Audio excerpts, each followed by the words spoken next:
At a place of unceasing remembrance, you will find them side by side. One a symbol of utter despair, a mechanism of mass removal to unspeakable, premeditated human slaughter. And then there is the other, a vessel humble yet sublime. In the hands of those who stood against hate, her signature voyage offered an aching world a measure of decency and selfless courage. It's a difficult thing to talk about. So much evil, you know. And yet, 72 years later, Ole Philipsen feels obligated to bear witness. He was a boy of 9 when the Nazis invaded Denmark. The skies blanketed with German aircraft, the Wehrmacht goose-stepping through Copenhagen. My father was very worried because everybody knew what happened to the Jews in the rest of Europe. But unlike other nations they'd enslaved, the Nazis chose not to move against Denmark's Jews, detecting the population's deep affinity for all its citizens, regardless of religion. For 3 years, while Europe was burning and we knew what was happening, we lived on normal lives. It would not last. On October 1st, 1943, Adolf Hitler gave the order. Somehow, advance word leaked to Denmark. It was a total shock. It came like a lightning on a sunny day. For the people of an occupied nation, it would prove a defining moment. Within hours, a collective moral choice triggered the movement of nearly 8,000 Danish Jews, first into hiding and then to the northern coast. Philipsen's family was among them. And in the middle of the night, one of our friends came running in saying, "The Gestapo is here. Get out. Hide." Over a truly perilous 3-week period, those who evaded capture were secretly stowed aboard Danish fishing boats like the Hanne Frank, and at great risk to their Christian crews, ferried to neutral Sweden and safety. Some ships went down, some were caught, some went to concentration camps. But most, including the boat bearing the Philipsen family, got through. A dozen at a time, 7,500 souls in all. In a world ripped asunder by hate and brute force, it remains an uncommon act of compassion. Hundreds of boats, hundreds of trips. The restoration of Hanne Frank has fallen to Walter Hansen, a master shipwright who for much of his adult life served as an agent of the FBI. For him, the lesson she has to teach justifies 4 years of painstaking labor. They did it spontaneously. They did it individually because they knew that it was the right thing to do. This is a choice that we have in how we conduct ourselves in our lives, and it's probably one of the most important choices that we can make. So it has real impact, it has real importance, especially for the young people that come through here, day in and day out every year. For Ambassador Ole Philipsen, the somber moments within these walls serve to reconfirm what was for so many and what could have been for him. These people who sat in the boats and took us out, they went against all of this brutality, and they raised our hopes, they saved our lives. In a Holocaust that took 6 million, only 50 Danish Jews failed to survive. The gift of safe harbor, the defiance of evil. It is a story of collective integrity forever worth the telling on our home ground. At Holocaust Museum Houston, Greg Grugan, Fox 26 News.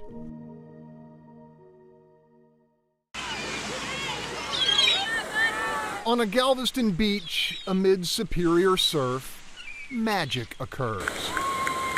When you see the kids' faces and they're on the surfboard and they're standing up and they caught a wave, I mean, there's nothing better than that. Kids, the special kind, shedding their challenges atop boards most thought they could never, ever manage. It's about kids. It's about making kids happy and showing parents what their children really can do. Gifted with guidance, both gentle and skilled, children find in this natural force a freedom they've never felt.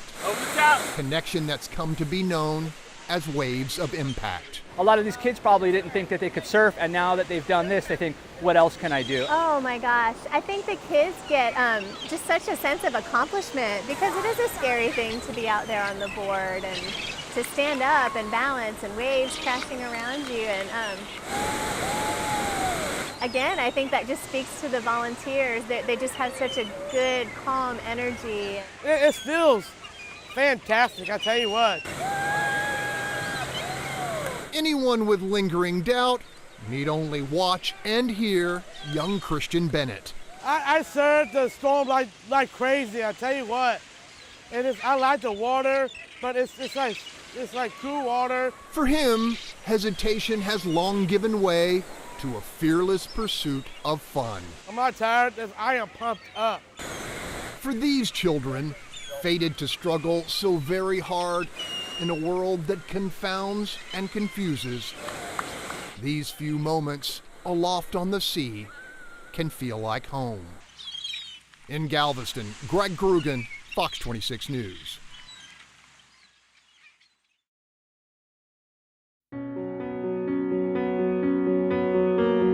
Fair to say, Billy Poole once had the world by the tail.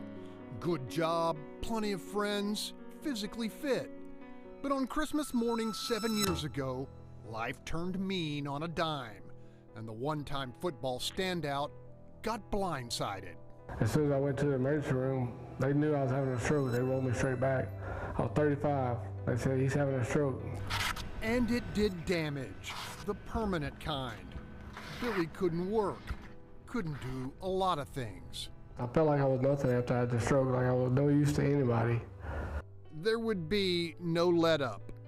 As Billy struggled, cancer claimed both his parents, and a marriage failed. Scraping by on disability, his descent proved steady, deep, and painful. Depression just put me where I didn't want to be here. Billy drew some comfort keeping up with old friends on Facebook. Perched squarely on the brink of self-destruction, turns out the digital bridge would prove a path to self-preservation. I had to get busy doing something because I knew I was just wasting away. For Billy Poole, a new millennium epiphany followed. What if, instead of merely scrolling through their pages, he actually tracked his friends down for some genuine, honest-to-goodness FaceTime, preserving the newly made memory with the posting of a selfie. I mean, I thought it was a stupid idea at first, but everybody seemed to embrace it. That has proven an understatement. Like a relentless bounty hunter, Billy Poole has followed more than 300 trails in search of friend after friend after Facebook friend. Reconnecting heart to heart with people on which he hadn't laid eyes in years and sometimes decades, shedding his depression with each embrace. Come here, Chris. Billy Poole, how are you, buddy? They get a hug and I get a smile. And when you've been where Billy's been, that's no small thing. I'm a big tough guy, but I'm also a crybaby.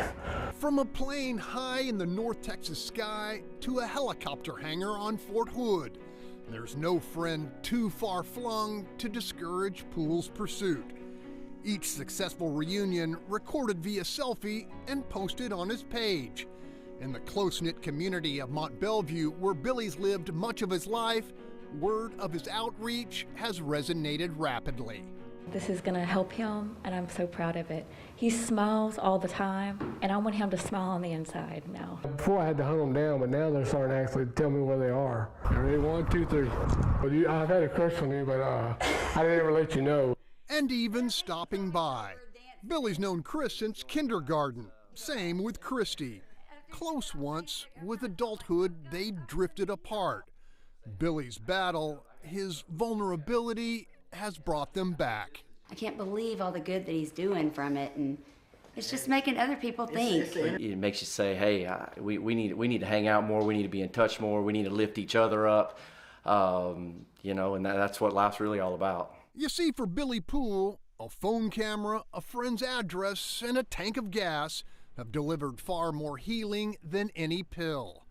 These days, re-engaging with people for whom he cares is the sole component of his prescription. People invite me into their houses and to their lives. I'm seeing something you can't see on Facebook. His hashtag, Project Selfie Defeat Depression.